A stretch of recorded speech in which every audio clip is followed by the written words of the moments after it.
Bonjour. Aujourd'hui, je vais me donner un exercice que j'ai jamais fait sur cette chaîne.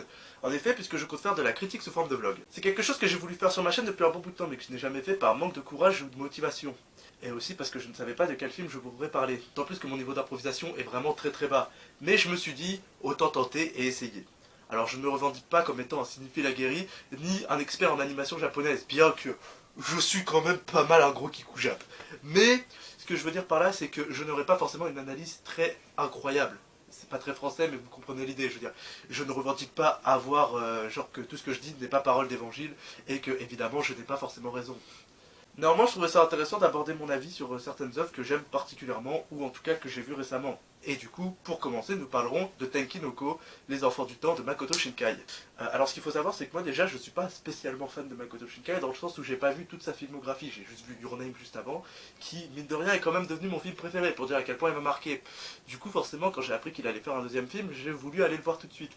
Et j'ai dû attendre qu'il sorte en France, puisque malheureusement, voilà, il est sorti au Japon plus tôt qu'en France, mais là n'est pour la question.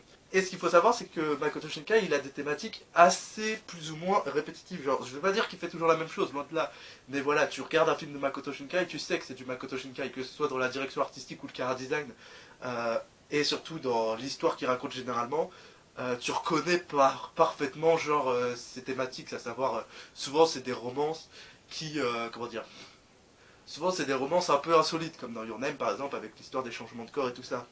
Et ce qui est intéressant du coup dans Les Enfants du Temps, c'est que déjà il a réutilisé le compositeur d'avant, Radwins. Je suis pas sûr de la prononciation, mais c'est pas grave.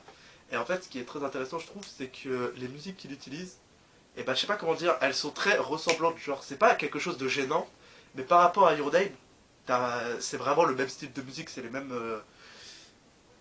Comment dire, c'est la même direction artistique, que ce soit narrativement, en termes de réalisation et aussi du coup de musique. Parce qu'en termes de composition, on a du coup le même compositeur qu'avant, Radwins, et il y a certaines musiques où je me suis dit, mais c'est exactement le même thème qu'Itomori, par exemple pour la musique, où à un moment, je sais plus c'est trop quelle scène, où il y a des scènes à répétition dans la vie du personnage principal, et elle ressemble énormément au thème d'Itomori, du coup, dans Your Name.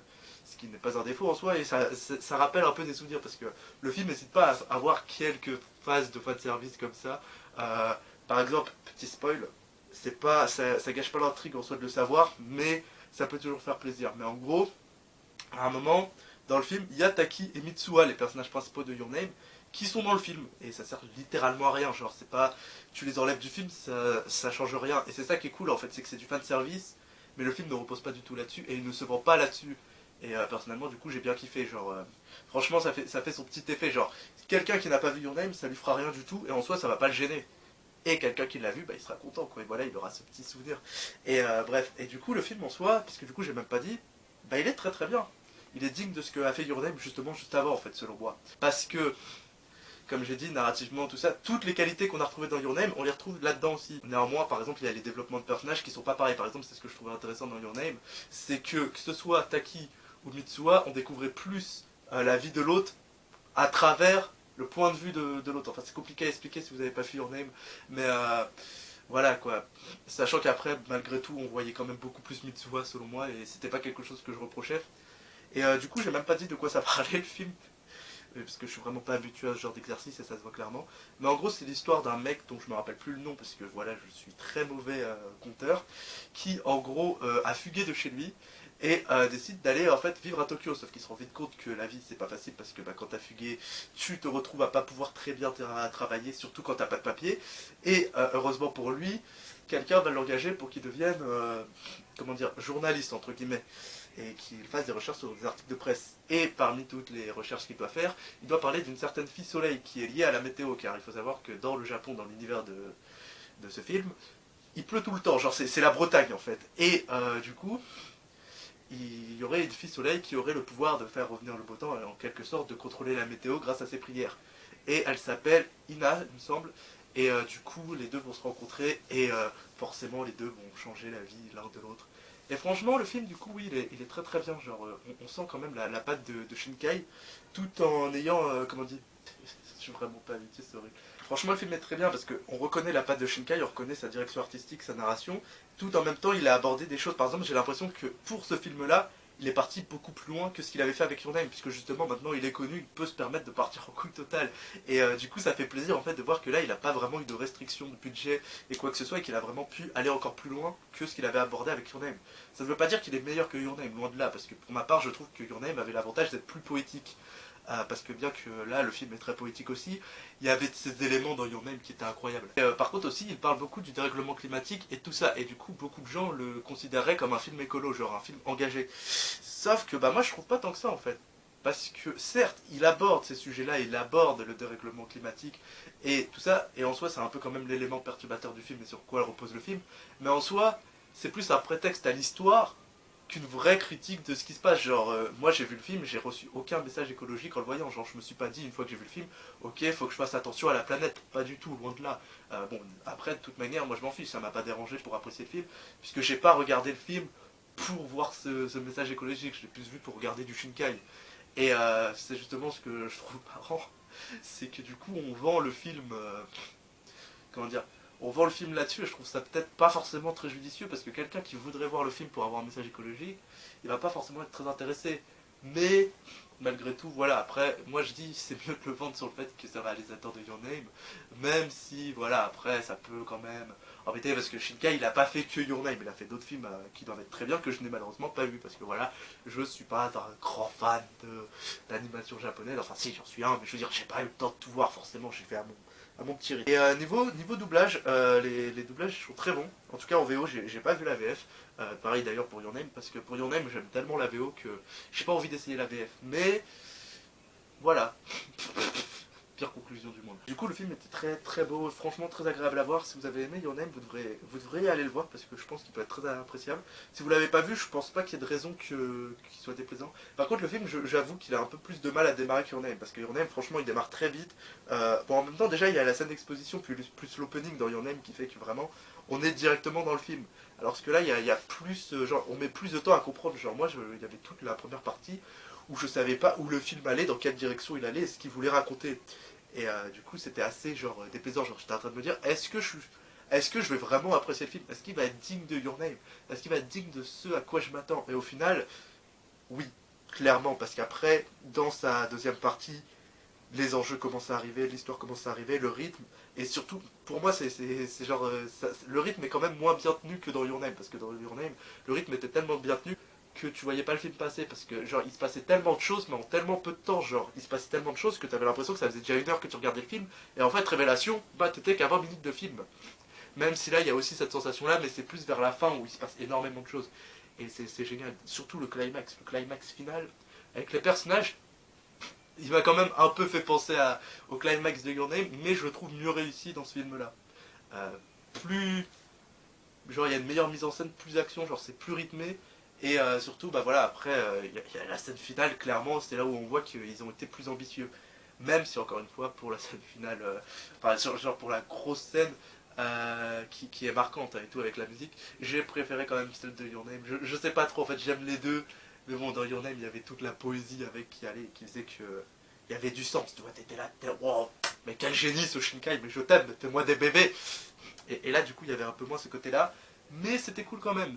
J'adore parce qu'en fait, je raconte tout dans le désordre. Genre, c'est, je sais pas, en fait, je sais pas où aller, je sais pas dans quelle direction je veux parler, mais voilà. Aussi, si dans Your Name, il y avait un côté genre très urbain et de l'autre plus campagnard que j'aimais beaucoup, c'est ce que j'ai un peu aussi moins aimé dans ce film, c'est que on est vraiment plus sur le côté urbain. Alors que l'autre c'est le Japon traditionnel et c'est moi j'aimais bien un peu quand même cette ville un peu plus dans les traditions, tout ça, je trouvais ça plus joli. Là du coup on est vraiment dans le Tokyo urbain et beaucoup de décors ressemblent énormément à ceux de Your Name, mais dans Your Name c'était en second plan et surtout ce qui était cool dans Your Name c'est qu'il faisait beau. Du coup tu profitais de la lumière parce que l'éclairage dans Your Name et dans les films de Shinkai il est vraiment incroyable. Et là en fait comme il pleut beaucoup l'éclairage est mis moins en valeur, ce qui est dommage en fait. Mais par contre c'est bien parce qu'à l'inverse du coup c'est à l'image du film et de ce qu'il veut raconter parce que les scènes où il fait beau, elles en sont que plus belles à cause du fait que pendant tout le film on se soit tapé de la pluie. Tout comme ce que ressentent les personnages, qui en fait est assez cool. Mais voilà. Bref, du coup le film il sait très bien faire ressentir ce qu'il veut faire ressentir. J'ai trouvé moins impactant que Your Name, mais très très bon quand même. Pour moi ils sont quasiment au même niveau. Genre pour moi Your Name il est là, tu vois. Tenkinoko il est juste là. Mais Mais voilà, genre, il n'y a pas de mais en fait, genre, je sais pas quoi dire. Ah oui, puis j'ai même pas parlé des personnages en eux-mêmes. Bah franchement, le perso principal, il est pas... Genre, je vais pas dire qu'il est pas charismatique, il est pas exceptionnel en fait, genre il est pas dérangeant, je l'aime bien. Mais je vais pas dire, oh là là, c'est un de mes personnages préférés. Après, c'est un peu le cas, c'est que ce soit dans Your Name ou dans ce film-là, je trouve que Shinkai, il sait mieux faire les personnages féminins. Après, c'est peut-être lié à leur chara design, mais par exemple, pour moi, Mitsuha dans Your Name était bien plus intéressante, déjà parce qu'on avait plus son point de vue, et parce que, bon, la seiyuu voilà, c'est une de mes seiyuu préférées.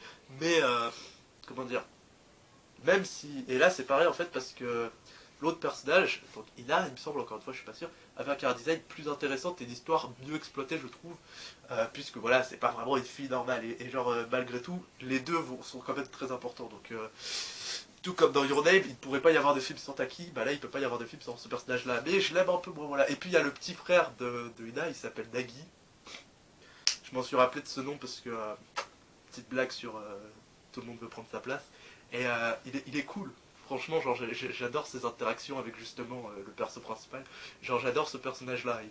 Il est très, très, très cool. Genre, c'est pas exceptionnel. Genre, je vais pas dire que c'est un personnage incroyablement écrit parce que Shinkai, il n'est pas non plus dans la profondeur des personnages. Genre, genre Nagi, c'est pas un Merwell, tu vois. Genre, il n'y a pas de profondeur là-dedans.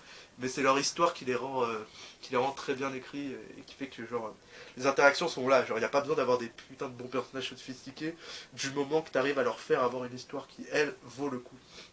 Du coup, franchement, le film est bien. Et puis, même Radwin, quoi. Genre, je veux dire, il s'est surpassé, même lui, en vrai. Les thèmes sont mieux. Genre, même si j'adore les musiques de Your Name, j'adore l'opening et Sparkle aussi. Bah, là, la musique finale dans le climax est beaucoup mieux que Sparkle, je trouve. Genre, elle prend plus de temps à démarrer, mais une fois qu'elle démarre, elle est à l'image du film en fait. Elle prend plus de temps à démarrer, mais une fois qu'elle démarre, oh, tu t'es bien là, tu t'y mets bien. Et du coup, franchement, le film était très très bien. J'ai l'impression que je vais passer mon temps à dire il était très très bien. Mais en même temps, c'est vrai quoi. Genre, pour moi, Shinkai, c'est techniquement mon réalisateur préféré. J'ai vu que 2 films de chez lui et je les trouve géniaux. Après, bon, j'ai pas parlé des autres personnages, mais il y avait aussi, maintenant que j'y pense, que j'ai pas parlé, il y avait l'autre, l'assistante, qui en fait, révélation, non, je vais rien dire en fait, l'assistante dont le héros pense qu'elle est la maîtresse de son patron, qui elle, voilà, ah, je sais pas, genre, je l'aime moyennement. Il y a des trucs sur lesquels elle me fait marrer, il y a des trucs, genre, je trouve elle est lourde, quoi. Et en même temps, par contre, elle est quand même cool, elle est utile. Et puis justement, il y a son patron, et lui c'est pareil, genre je trouve très intéressant, franchement, c'est un personnage complexe et bien écrit, qui lui, étonnamment, je trouve, il a une poésie aussi, il a une interaction cool qui fait qu'en fait, genre, le film repose pas sur lui, clairement, hein, mais il est quand même important, genre il fait partie du récit de l'histoire. Et du coup, voilà, après, en soi, c'est ce qu'on remarque beaucoup avec Shinkai, et c'est ce que j'ai l'impression. J'ai pas vu le film qu'il a fait juste avant Your Name, mais de ce que j'avais vu de la bande-annonce, ça ressemblait pas mal à Your Name dans les délires de deux villes opposées, des personnages et tout. Et c'est ce que j'ai un peu l'impression, c'est que Shinkai est un réalisateur qui, je vais pas dire qu'il ne change pas beaucoup, mais en fait, c'est comme si chaque projet était une bêta avant de faire son projet suivant. Même si je ne sais pas, j'ai pas vu ceux d'avant, parce que Your Name, j'ai un peu l'impression que c'était la prémisse de ce film-là, dans le sens où il y a pas mal d'idées qui ressortent dans ce film-là, même si pour moi les 2 films restent drastiquement différents puisque l'histoire n'est pas du tout la même. On y retrouve des codes et de l'utilisation des personnages qui sont assez similaires. Mais à voir du coup, est-ce que le prochain film de Shinkai sera mieux, voire à la hauteur, parce que maintenant c'est un réalisateur qui est devenu connu. C'est cool d'ailleurs qu'on ait un réalisateur qui soit aussi connu maintenant, je pense, que Miyazaki, même si bon, voilà, quand même pas, parce que Miyazaki, il est tout en haut, tu vois, mais même moi, j'ai pas vu beaucoup de films de lui, mais j'en ai vu quand j'étais gamin. Je pense, Shinkai, voilà, c'est pas non plus le réalisateur le plus connu, mais voilà, il a quand même réussi à avoir de la prestige dans le reste du monde. Est-ce que la réalisatrice de A Silent Voice aura autant de succès? Je ne sais pas, parce que je sais pas si le film s'est très bien vendu en France, contrairement à Your Name, mais pour moi les deux le méritent. Mais là je pars dans un sujet qui n'a rien à voir. Je digresse totalement.